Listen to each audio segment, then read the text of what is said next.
이제 네 번째 시간입니다. 지난 세 번째 시간까지, 세 번째 동영상까지는 제가 경제범죄에 대해서 설명을 드렸고요. 이제 앞으로 이 동영상 포함해서요, 세 번 더 동영상을 찍을 건데요. 그 동영상 후에 있을 세 가지 강의에서는요, 음주운전 관련 범죄에 대해서 제가 설명을 드리겠습니다. 그리고 지금 이 동영상은요, 국립대학 육성사업의 지원을 받아 제작된 교육 영상입니다. 그럼 음주운전 관련 범죄에 대해서 제가 설명을 드리겠습니다. 일단 음주운전 관련 범죄, 뭐 너무나 당연히 쉽게 딱 말씀만 들어도 알겠죠? 술 먹고 운전하는 범죄죠. 술 먹고 운전하는 범죄요. 근데 저는 처음 저도 이제 변호사 활동을 하면서 정말 많이 하는 사건들의 유형이라는 게 있어요. 뭐 이혼 사건도 정말 많이 하는 사건 중에 하나고, 임대차 관계도 많이 하는 사건 중에 하나고, 뭐 차용 관계, 차용 돈을 주고받고 하는 관계도 많이 하고, 아까 말씀드렸던 사기, 횡령비행도 많이 하는 사건이고요. 음주운전도 정말 많이 하는 사건입니다. 음주운전도 정말 아직도 운전을 하시는 분들이 정말 많다는 거예요. 그러면 실제 음주운전으로 걸려서 이제 측정당하는 사람이 사실 실제 현실에서 발생하는 건수에 10분의 1이 될까요? 그거 뭐 수치화할 수 있는 통계를 낼 수는 없겠지만, 그렇게 본다면 실제 엄청나게 많은 음주운전이 지금도 이루어지고 있다는 얘기고요.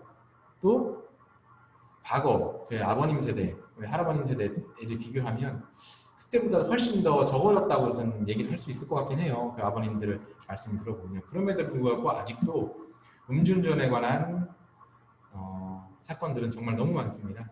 그래서 음주운전 관련 범죄는 누구나 한 번은 실수할 수 있기 때문에, 사실 음주운전을 실수라고 말하기 좀 어려운 부분이 있겠지만 꼭 한번 들어보실 필요가 있는 내용인 것 같아요. 제가 한번 그러면 또 기존의 경제범죄에서 했던 방식으로 똑같이 할게요. 뭐냐면 일단 관련된 규정을 제가 먼저 살펴볼게요. 특히나 우리가 음주운전 관련 범죄는 음주운전에 대한 얘기는 정말 많이 하지만 실제 관련된 규정을 한번 보신 분들은 거의 없을 거예요. 그러니까 이번 기회에 한번 음주운전 관련 범죄에 관한 도로교통법 등을 살펴보시면 큰 도움이 저는 될 거라고 저는 생각이 듭니다.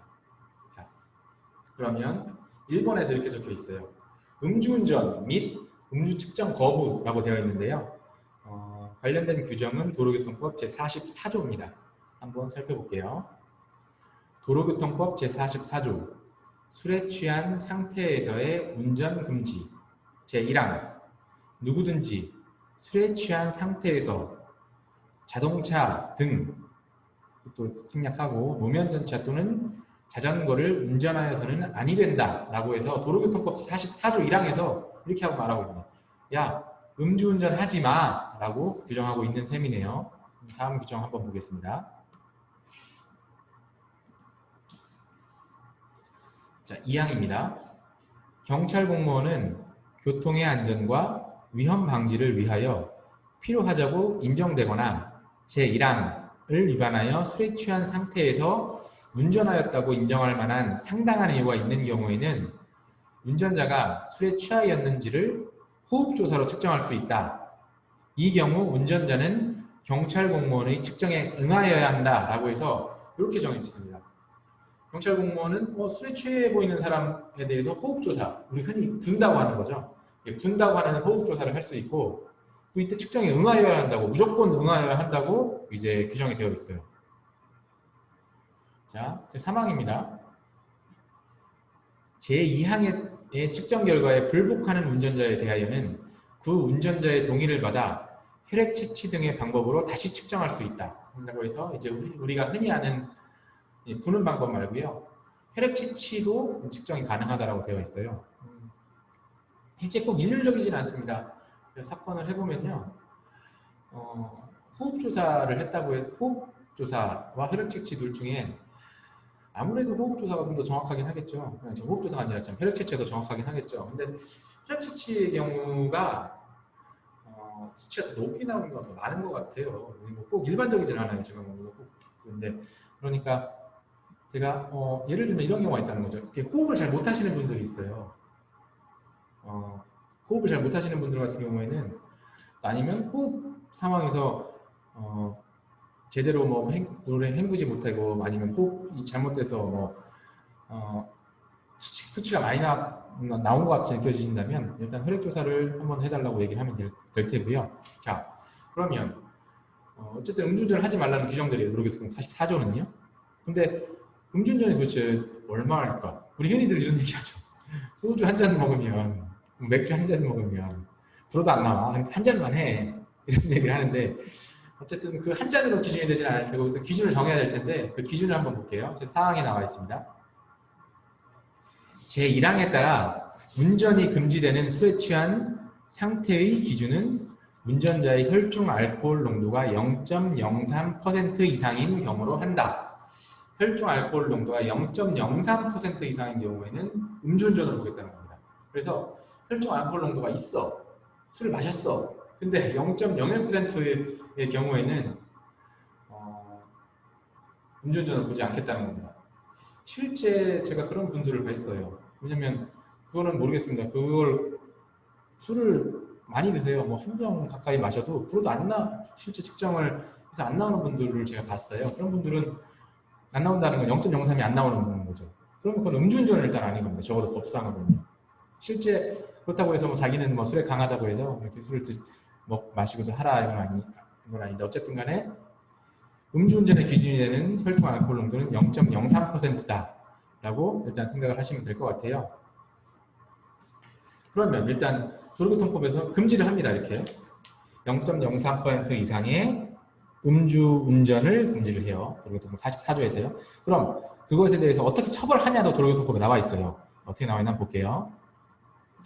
도로교통법 제148조입니다. 148조에 2 벌칙에 나와 있는데요. 1항에서 이렇게 나와 있습니다. 제44조 제1항 또는 제2항을 2회 이상 위반한 사람은 2년 이하의 징역이나 2년 이상 5년 이하의 징역이나 1천만 원 이상 2천만 원 이하의 벌금에 처한다 라고 되어 있어요. 그러니까 음주운전을 두 번 이상 위반하면 형량이 이렇게 된다는 거야. 첫 번째 음주운전 위반했을 때는 이렇게 처벌 안 되겠죠. 2회 이상 위반했다고 되어 있으니까요. 2회 이상 위반했을 때부터는 2년 이상 5년 이하의 징역이나 1천만 원 이상 2천만 원 이하의 벌금에 처하게 되는 거죠. 1회 위반했을 때는 이렇게 처벌되지 않고요. 자, 근데 우리가 흔히 하는 이런 말 있잖아요. 음주운전 삼진아웃죄라고 해서 음주운전 3회 위반부터는 처벌이 강해져 라고 하는 그런 말이 있는데요. 그거는 이제 달라진 거죠. 2회 이상 위반에도 이렇게 처벌되게 돼 있으니까 이제 음진아웃, 삼진아웃죄가 달라진 거고 그 삼진아웃죄가 달라진 그 사건이 된 게 이른바 윤창호법이죠. 윤창호 사건. 그 사건이 계기가 된 건데요. 제가 그 부분은 뒤에서 내가 설명을 드릴게요. 어쨌든 음주운전을 2회 이상 위반하면 2년 이상, 5년 이하의 징역이나 1천만 원 이상, 2천만 원 이하의 벌금으로 일종의 가중처벌되는 상황이 발생한다라는 거는 숙지를 하고 계셔라 이겁니다. 그러니까 내가 음주운전 한 번 한 사람이 한 번 한 전력이 있으신 분은 두 번은 조심을 더 하셔라 이거예요. 자, 그럼 도로교통법 2항을 보겠습니다. 148조 2 제 2항을 또 볼게요. 술에 취한 상태에 있다고 인정할 만한 상당한 이유가 있는 사람으로서 제44조 제2항에 따른 경찰 공무원이 측정에 응하지 아니한 사람, 앞서 제가 말씀드렸던 2항 보시면은 운전자는 경찰 공무원의 측정에 응하여야 된다고 했는데 그 44조 2항의 의무에 반하는 행동을 한 사람은 어떻게 되어 있냐면요. 1년 이상 5년 이하의 징역이나 500만 원 이상 2천만 원 이하의 벌금에 처한다고 되어 있어요. 그럼 어떻게 이렇게 보세요. 이거는 음주 측정 거부는 1회 음주운전 한 사람보다 강력하게 처벌되는 거죠. 1회 음주운전한 사람은 제 도로교통법 제48조 2항으로 처벌되지는 않아요. 근데 음주 측정 거부한 사람은 거부만 했다 하면 1년 이상 5년 이하의 징역 또는 500만 원 이상 2천만 원 이하의 벌금에 처하게 되어 있으니까요. 이제 제가 3항까지 살펴보고 제가 말씀드릴게요. 제3항 제44조 1항을 위반해서 그러니까 음주운전을 해서 술에 취한 사람은 다음 각호와 같이 처벌한다고 되어 있는데 그게 혈중 알코올 농도에 따라 처벌하는 그 수위가 달라지는 겁니다. 자, 이렇게 되어 있어요. 제1호, 혈중 알코올 농도가 0.2% 이상인 사람은 2년 이상 5년 이하의 징역이나 1천만 원 이상 2천만 원 이하의 벌금에 처한다. 제2호, 혈중 알코올 농도가 0.08% 이상 0.2% 미만인 사람은 1년 이상 2년 이하의 징역이나 500만 원 이상 1천만 원 이하의 벌금에 처한다. 제3호, 혈중 알코올 농도가 0.03% 이상 0.08% 미만인 사람은 1년 이하의 징역이나 500만 원 이하의 벌금에 처한다 라고 되어 있습니다. 자, 그러면 볼게요. 음주운전을 해요. 그러면 2회 이상 위반한 사람은 1항에 따라 처벌이 되고요. 2년 이상은 5년 이하의 징역이나 1천만 원 이상 2천만 원 이하의 벌금으로 처벌이 되고, 음주운전을 1회 위반한 사람은 이렇게 처벌되는 거예요. 알코올 농도에 따라서 1, 2, 3으로 처벌되는데 가장 세게 처벌될 때 0.2%일 때가 2년 이상 또는 5년 이하의 징역이나 1천만 원 이상 2천만 원 이하의 벌금인 거고, 그 외에는 처벌 수위가 0.03에서 0.08이면 1년 이하의 징역이나 500만 원 이하의 벌금으로 3호로 처벌될 수도 있어요. 그렇게 본다면 음주 측정 거부는 1년 이상 5년 이하의 징역이나 500만 원 이상 2천만 원 이하의 벌금이니까요. 일반적으로 1회 음주운전보다는 강력하게 처벌되는 거예요. 그렇겠죠. 왜냐하면 음주 측정 거부는 더 강력하게 처벌할 필요가 있습니다. 왜냐하면 더 괘씸한 거거든. 자기가 음주를 했음에도 불구하고 그걸 거부하면. 그래서 왜냐면요, 음주 측정을 끝까지 안 불면 음주운전은 처벌할 수는 없어요. 왜냐면 그 사람이 음주를 했다는 정황상의 증거는 너무 확실해. 물론 정황상의 증거로 처벌이 불가능하지는 않겠지만 일반적으로 수치가 있어야지. 딱 음주 수치 있고 이렇게 나왔네라고 해서 처벌이 가능한 거예요. 그래서 불지 않는 사람을 처벌하지 못하니까 공백이 발생할 수 있어. 처벌에. 그렇기 때문에 음주 측정 거부를 음주 측정에 준해서 오히려 음주운전에 준해서 내지는 음주 측정보다 강력하게 처벌하고 있는 겁니다. 그럼 현실에서 제가 음주 측정 거부 사건을 보면 음주 측정 거부를 하시는 게 좋을까요? 음주를 아니면 음주를 부는 게 좋으실까요? 뭐 물론 경우에 따라서는 음주 측정을 거부하는 게 나을 경우가 있긴 있어요. 거부하는 게. 근데 일반적인 경우에서는 음주 측정을 거부하면 굉장히 불편해요. 첫 번째로 음주 측정을 거부하면 일단 체포합니다. 현행범으로 체포를 해요. 그래서 일단 끌고 가요. 네, 끌고 가. 그래서 경찰서로 끌고 가요. 그래서 그 사람을 놓고 이렇게 합니다. 불라고 계속 욕을 해요, 경찰관이. 그래서 이제 참 애매해. 당사자도 이제 끌려서 왔어. 진짜 엎혀서 막 들고 와, 진짜 경찰들이. 들고 와서 계속 거부하기도 참 애매해. 어떻게 해야 되나? 뭐 거부해. 이렇게 하기도 애매해요. 그런데 끝까지 거부를 하면 이제 거기서 이제 계속 그 경찰서에서 막 이렇게 구석에서 방치돼 있는 거예요. 막 이렇게 그 술에 취한 척 연기하면서 방치하고 이렇게 취한 척하고 있어요. 그러다가 수시간이 지나고 나면 이제 깼을 때쯤에서 막 깬 척하면서 나와야 돼요. 근데 그게 굉장히 불편합니다. 일단 체포가 돼야 된다는 현행범 체포가 돼야 되고, 또 거부 자체도 또 처벌 수위가 굉장히 높기 때문에요. 참 이게 전략적으로 전략을 짠다, 참 범죄에 대해 전략을 짠다는 게 참 맞진 않지만 특별한 경우 아닌 한에서는 음주 측정 거부하면 처벌이 더 높아요. 제가 보기엔요. 그래서 되도록이면은 음주 측정 거부를 하시지 말라라는 말씀을 일단 드리고 싶은 거고요. 일단 이것도 또 말씀을 드리고 싶어요. 혈중 알코올 농도가 0.2%, 또 2호가 혈중 알코올 농도 0.08에서 0.2%, 또 3호가 혈중 알코올 농도 0.03에서 0.08%. 그러니까 구간이 있잖아.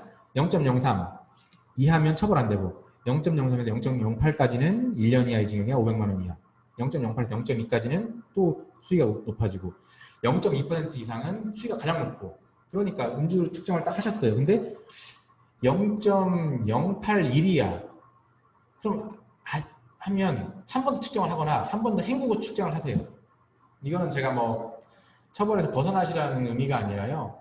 그 구간에 따라서 처벌이 확 달라지기 때문에 그런 것들은 좀 판단을 하실 필요가 있다는 거예요. 근데 뭐 술에 취한 사람이 그런 판단을 못하겠다 뭐 그럴 수 있는데요. 그래서 제가 좀 말씀드리고 싶은 건 0.2%냐, 0.08%냐, 0.03%냐는 처벌의 수위가 달라지는 굉장히 중요한 기준이 되기 때문에 음주를 내가 정말 잘못해서 음주를 하셨다 하더라도 그 구간에 대한 판단을 하셔서 음주 측정을 하시는 게 저는 일단은 맞다고 생각합니다. 물론 애초에 음주 자체를 하지 말으셔야죠.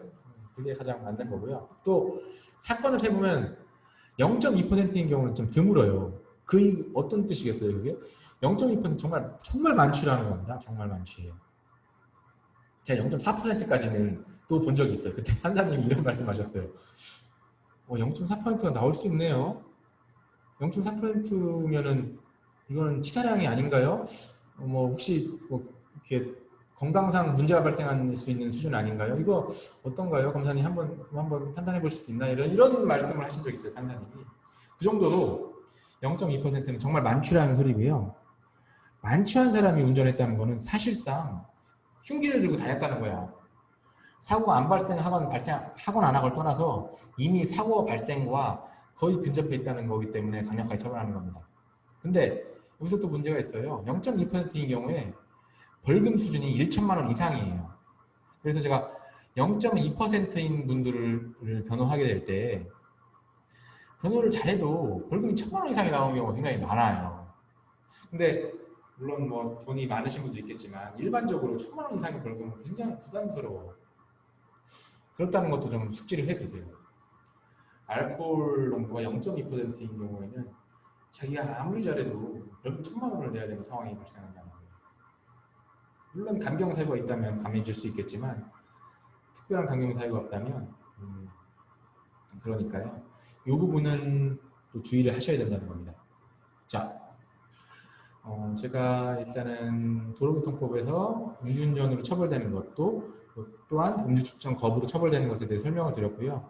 실제 사건을 해보면요. 또 문제되는 게 여기 음주운전은 여기서 그치지 않습니다. 운전은 일상생활에서 너무 중요한 거예요. 저도 사실 지금 차량을 운전하지 않고는 생활이 불가능합니다. 그렇기 때문에 음주운전을 한 사람들의 대부분 또 걱정하는 건 뭐냐면 면허가 정지되고 면허가 취소되는 게 수반되거든요. 음주운전을 하게 되면요. 그럼 그분들은 야 이거 음주운전 정지나 취소는 어떻게 좀 막을 수 있지 않겠느냐 내지는 어떻게 또 이 부분을 다퉈야 되냐를 고민하시는 경우가 있고 또 실제 제가 사건을 해보면 결국은 그분들이 음주운전 하신 분들이 면허가 정지나 취소됐음에도 불구하고 운전하는 경우가 적지 않아요. 그 이유는 그 사람들이 법을 어기고 싶어서라는 것도 있겠지만 운전을 하지 않으면 생활이 되지 않기 때문에 생활의 편의상 하시는 경우가 너무 많아서요. 다음 동영상에서는 제가 음주운전에 따라서 발생하는 음주 취소가 아니라 면허 정지, 면허 취소에 대한 설명을 드릴 거고요. 또 하나 아까 말씀드렸던 그럼 이렇게 지금 0.2%니 우리가 흔히 아는 삼진 아웃인데에도 알았던 상황이 바뀌어서 2위 이상 처벌을 하는 것들이 바뀐 윤창호법에 대해서 제가 설명을 드릴 예정입니다. 그러면 다음 동영상에서는 윤창호법과 면허 정지 또 면허 취소에 대해서 설명을 드리겠습니다.